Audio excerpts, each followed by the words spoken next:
When you guys think of video games when you were a kid, Amanda, what do you think of? Donkey Kong on our Donkey Kong Country on the Game Boy Advance. Best game ever. I'll stand by that. Larissa, what do you think of?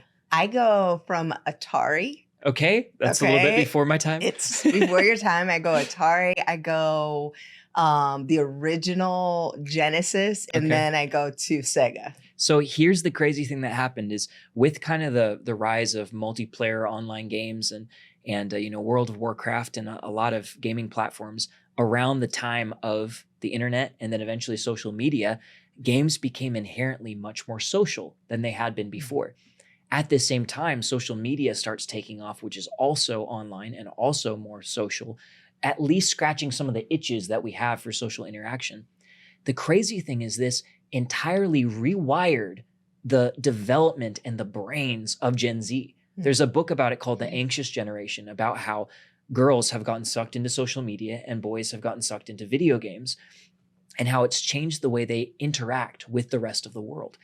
And so when we're looking at reaching society right now, Gen Z thinks differently and they interact with people differently than they used to. And so when we're talking about how can, VR be used for the kingdom of God? How can video games be used for the kingdom of God?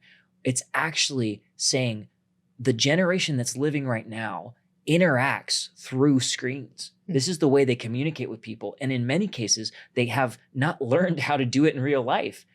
Most of their realest moments with their friends happen digitally. And this is provable that this shift has happened. And so when we're looking at it, it's not just like, oh, cool new technology. How can we use that for the glory of God? It's saying shifting culture. Something changed. Yeah. And how can we make sure that we don't miss an entire decade or more of people checking out from spiritual things because we have stayed the same while the way that they interact with other people has shifted?